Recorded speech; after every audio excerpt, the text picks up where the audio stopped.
Salut YouTube et bonne année 2022 à toutes et à tous. J'espère que cette nouvelle année sera l'occasion pour vous d'accomplir ou de réaliser tout ce que vous voulez entreprendre. Et bien sûr, pour celles et ceux qui sont en train de faire un doctorat ou bien qui ont pour objectif de faire un doctorat, d'aller au bout des choses, bien évidemment. Dans cette nouvelle vidéo, je vais vous présenter ma to-do list, ma feuille de route, ma wishlist pour 2022 pour mon doctorat, et j'aimerais qu'un maximum de choses que la liste que j'ai sous les yeux se réalise bien évidemment. Donc c'est un moment pour attaquer cette nouvelle année, de se mettre un coup de motivation, un coup de boost, de planifier ses objectifs et puis d'essayer qu'ils se réalisent tout simplement. Avant de rentrer dans le cœur du sujet, si vous aimez ce type de vidéo, n'hésitez pas à liker la vidéo et bien évidemment à vous abonner à la chaîne en activant la petite cloche parce qu'on ne le dit jamais assez. Allez bref, tout de suite je vous présente ma feuille de route pour 2022 pour mon doctorat. C'est parti, j'attaque tout de suite. Donc comme je vous le disais, je me suis fait une liste point par point et je les ai regroupés. D'abord, premier point de la liste pour l'avancée pure et dure de ma thèse. Là je me suis noté 4 choses. D'abord, première chose, arrêter définitivement ma problématique. Il y en a marre de creuser plein de questions de recherche et de ne pas avoir sa problématique définie. Ça, je pense que de nombreux doctorants partagent mon angoisse, ou en tout cas cette envie de définir une bonne fois pour tous une problématique et ensuite qu'elle ne change plus. Malheureusement, ce serait trop beau si c'était comme ça, bien évidemment.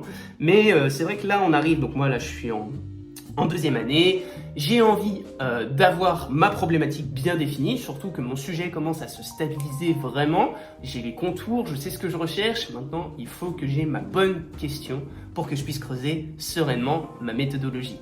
Ce qui m'emmène logiquement au deuxième point, faire toute mon enquête de terrain.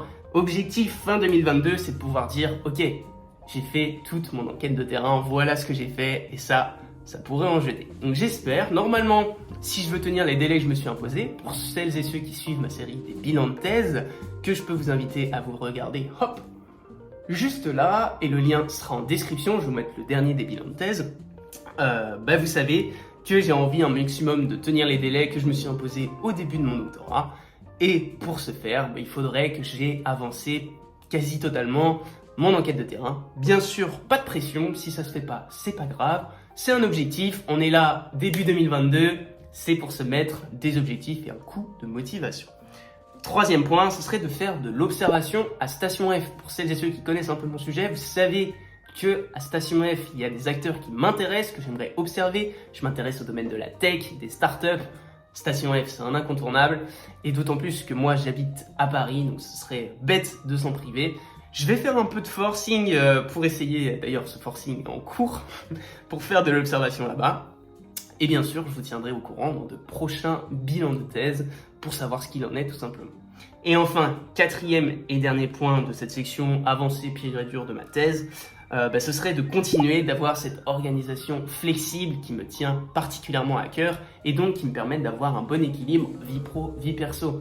Vous le savez, pour celles et ceux qui suivent mes vidéos, c'est quelque chose qui me tient beaucoup à cœur parce que grâce à mon contrat doctoral, j'ai cette flexibilité au quotidien pour m'organiser. Dans ma semaine, je m'organise comme je veux. Si je veux travailler à partir de 11h du matin jusqu'à 20h le soir, je peux. Si à un moment, à 15h de l'après-midi, je dois passer à la poste, faire quelque chose ou je ne sais quoi, je peux, à partir du moment où, bien sûr, j'avance comme il se doit. Et ça, c'est quelque chose qu'on aime bien. D'une part, moi, c'est quelque chose que j'aime bien, mais aussi avec ma copine, ce qui me permet de plus profiter avec elle, de profiter de mes potes, d'avoir ma famille à côté, en tout cas de garder ces liens, et puis c'est quelque chose de très important pour moi, d'avoir cet équilibre vie pro, vie perso. Donc l'objectif en 2022, bien sûr, c'est d'avancer sur sa thèse comme il se doit, mais d'un autre côté, de garder ce bon équilibre que j'ai réussi, je pense, à avoir pendant toute ma première année, et ce qui m'a rendu, franchement, ma première année de doctorat vraiment agréable. Donc j'espère continuer pour cette deuxième année qui est déjà un petit peu entamée, mais en tout cas pour cette nouvelle résolution de 2022. Deuxième point pour ce qui concerne les enseignements, les cours. J'aimerais tout simplement avoir mes 64 heures de mon quota de mon contrat doctoral, du quota de mon contrat doctoral. C'est 64 heures, c'est le maximum qui m'est imposé, donc je ne peux pas donner plus d'heures de cours que ça. En revanche, j'aimerais les atteindre et pouvoir donner un maximum d'heures de cours. Et puis le deuxième point que je m'étais noté, c'était faire des cours, ok, ce serait super, et ce serait encore mieux d'avoir un autre établissement, que ce soit une autre fac ou une autre école de commerce, avec laquelle je pourrais avoir un deal pour donner des cours. ce qui me permettrait d'avoir quand même un appui avec une autre école, une autre institution, et c'est toujours un plus. Moi je trouve ça valorisant, parce qu'on pourrait peut-être se dire, ah s'il a eu des cours c'est parce qu'il est en thèse avec telle ou telle personne, parce qu'il a le soutien de telle et telle personne, qui est importante dans la fac, ou je ne sais quoi. Là au moins, ça mettrait toutes les choses à plat, et puis ça permet de tisser des liens, de se faire connaître, moi je trouve ça tout bénef. Cette année malheureusement j'avais eu l'occasion d'avoir des cours ce semestre-là qui arrive, au deuxième semestre, donc, à savoir le début de 2022. Malheureusement, j'ai déjà atteint mon plafond, ce qui fait que j'étais dans l'obligation de refuser ces cours, ce qui était très dommage parce que c'était quelque chose qui me plaisait beaucoup. Et j'espère avoir l'occasion d'y revenir peut-être justement dans cette année 2022. Ça, c'était pour le volet des cours. Maintenant, pour ce qui est des formations, ceux qui suivent encore une fois mes bilans de thèse, vous savez que j'avais candidaté à un programme de doctorant, advienne que pourra. J'aurai ma réponse normalement toute fin janvier, début février.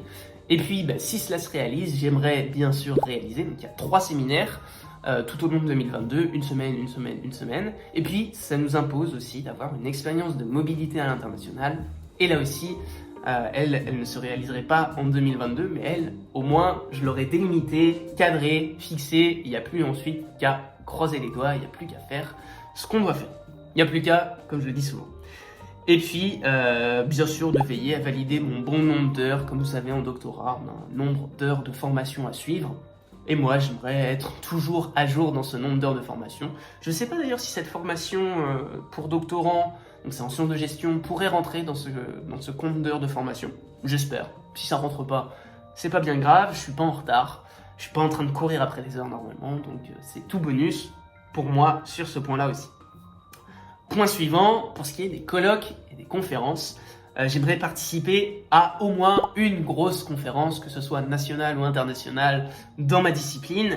Et là, sur la feuille de route, j'ai 2 objectifs en tête. Alors encore une fois, je vous parle de ça tout début 2022, à voir si ce sera faisable cette année ou pour l'année prochaine.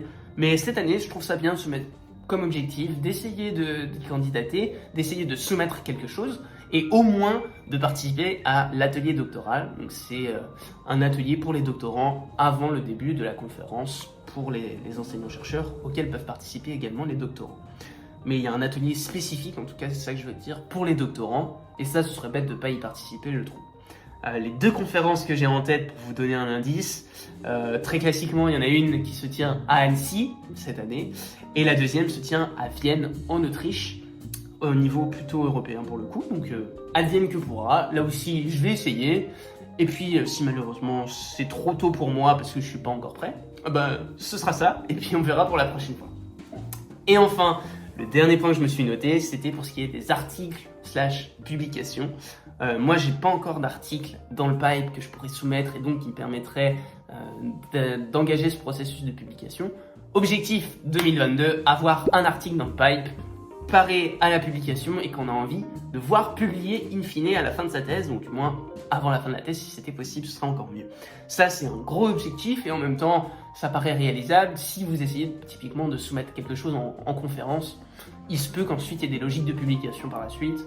Donc là aussi, advienne que pourra, mais ça trace un petit peu la feuille de route de mon côté pour 2022.